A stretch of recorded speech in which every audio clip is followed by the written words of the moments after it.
Hey guys, for the last 3 or 4 nights I had really bad insomnia because I kept thinking about all the cool things I can do in this game called Trailmakers. So I want to talk about this game because I think it's really worth doing a video about it since I'm so hyped about it. And I assume most of my audience is similar like me, who are either creative people, who like puzzle solving, maybe a bit of exploration or just battling others and constructing things. Also, if you ever played with Legos and you know the fun of playing with Legos and kind of combining different mechanical things like pistons, engines and stuff like that, chances are very high you're gonna love this game as well. This game reminds me of Robocraft, but this is more, at least the way I see it, it's more of a building game. You can build from vehicles to spaceships to planes to even like submarines. But you can also battle. There's like little space with some planets. So I'm gonna talk about what this game is, what it lacks, and I think what it lacks is actually came to me as a surprise that the game doesn't have those kind of features. But it does have mods, but it's still kind of weird that it doesn't have certain things. I don't want to spoil too much because I think a lot of fun comes from discovering things and figuring things out on your own. I'm gonna try not to spoil too many things. The game does have a campaign, but it also has like a sandbox game mode. Let me show you actually. A sandbox game, you can actually kind of do the campaign map. Then there's a different danger zone which has like spinning things. You can go through them, try to not get destroyed and stuff like that. Treasure Island as well, a bunch of different like setup races and discovering things.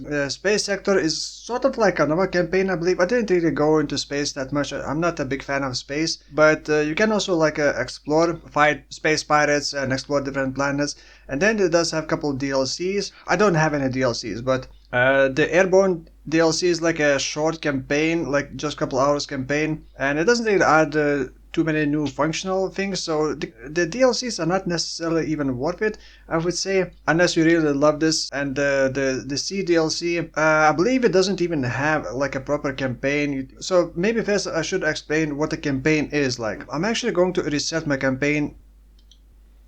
So, when you start the first campaign, essentially it's a typical story. You are in the spaceship, the asteroid hits you or the meteor hits you, or something else hits you, you crash land onto the planet, and then you need to collect the parts and escape that planet, essentially. So I'm just gonna skip these.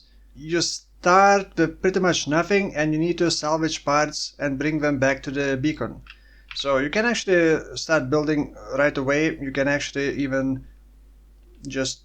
There are blueprints. You can actually even download blueprints shared by other players. But you get a small car and you need progressively improve your car. I'm gonna skip this. Keep improving your car because you're gonna have to figure out how to collect these things, and where some of them are hidden, some of them are underwater, so you need to like create a submarine. Some of them are very high in the air.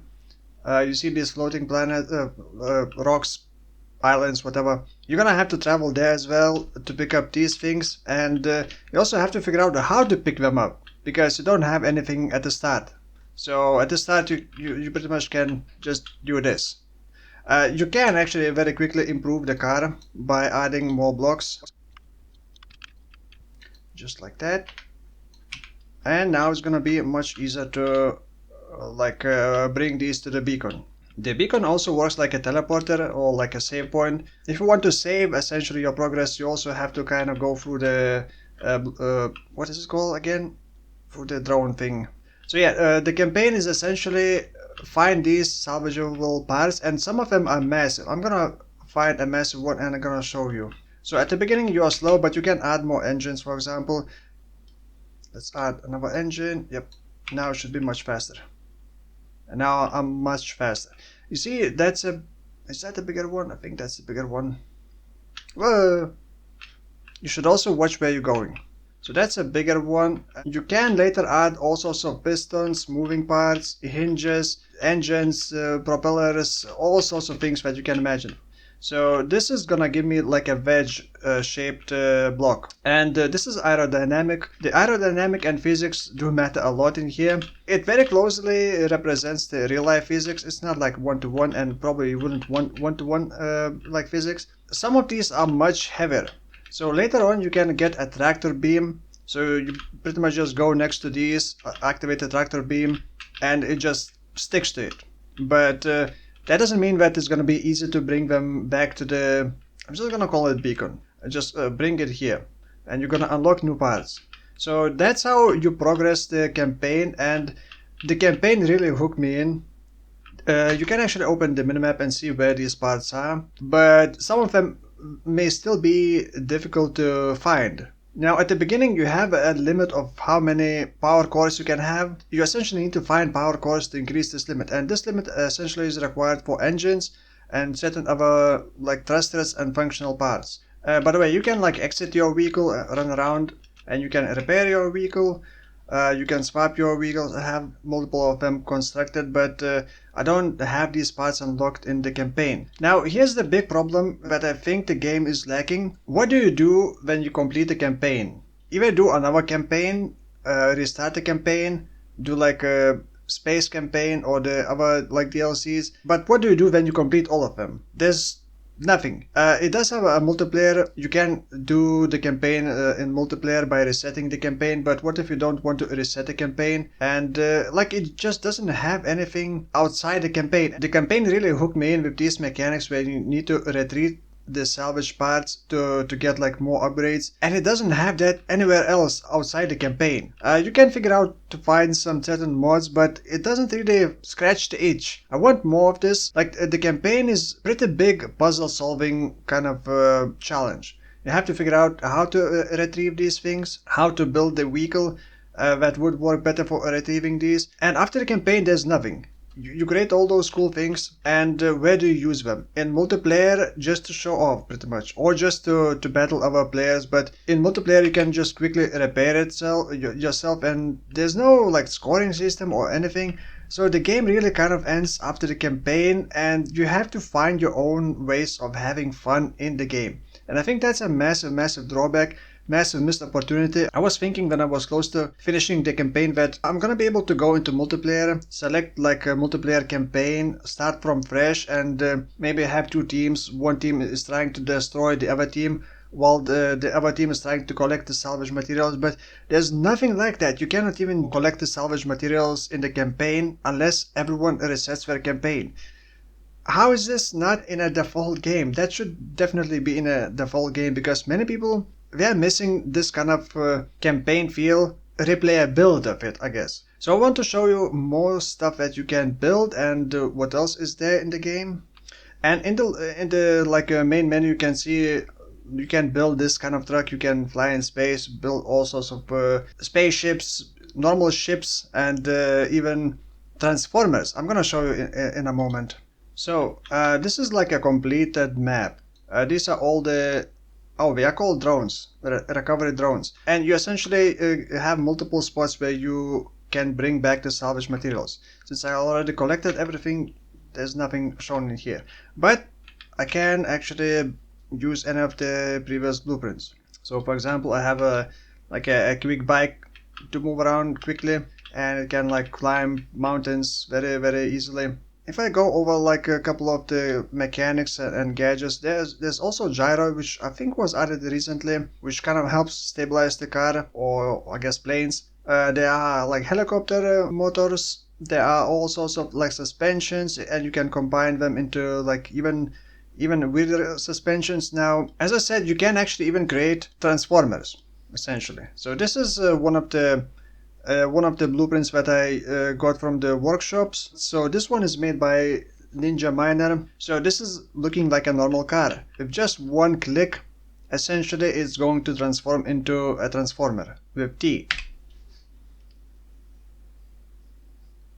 Now the transformer itself is not really very functional, but how cool is that? And then you click it again and it transforms back into a car. It is a bit wonky because it's very complex.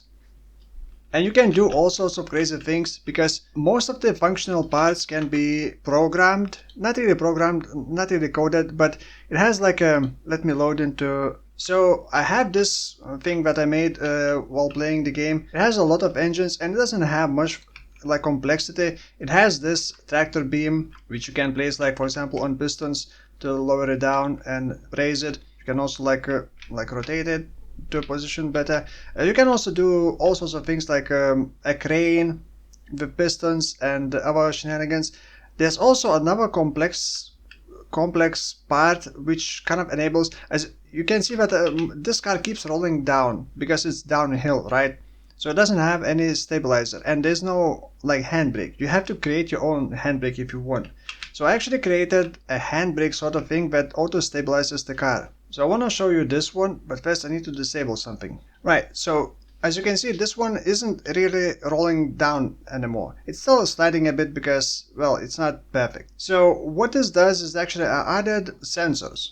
It does have sensors and logic gates. So the sensors allow you to measure, for example, distance to where you're pointing. If something gets close to the sensor within your specified distance, it would activate the linked parts. So what I have here is a speed sensor.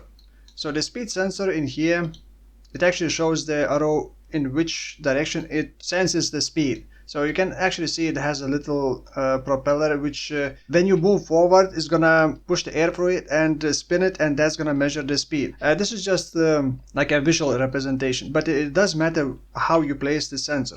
If you place it sideways, it's gonna measure the speed sideways. So what I can do with this, I can select the sensor and I can select configure. You can by the way configure most of the mechanical things, and this sensor is now connected to the engine, but it is producing like a negative output. It does trigger when it reaches 0.5 kilometers per hour. So this is basically what I'm trying to do is, if the car is moving forwards, then put the engine in the reverse essentially. If it stops moving, it just shuts down that part, so it won't use the engine anymore, right? So I have two of these sensors. One is facing forward and one is facing backwards. You see this is -1, so the other one is +1. So then if the car starts rolling backwards, then it puts engine in forward. Now these are also connected to logic gates or logic gate. This is just an extra thing, you don't need anything else, but I added just for visual, just to see what it does. So if I select the logic, I actually need to select -1 in here, leave +1 in here. So what's gonna happen now, the logic is gonna check. You can actually select either extra keys for that logic, or it will check our sensors, so you can combine multiple sensors. It will check our sensors and it checks if one or another is triggered, then do another thing. So then the logic gate is actually linked to the hinge which rotates the wheel, and the other one is linked to the other hinge which rotates the wheel. So this is just like to show what happened. And if I do that, now if the car starts rolling backwards, it also detects that it's rolling backwards, puts the engine in forward. You can actually see the sensors blinking. Puts the engine in forward and also rotates hinges of wheels. So if I try to move forward, you see the wheels rotate in the other direction, and you can see the speed sensor for forward is active. So you can combine some really cool things with that. Let me load into another thing. So what I have here is kind of a cargo trailer, and it does have a crane. So I press one button, the crane extends.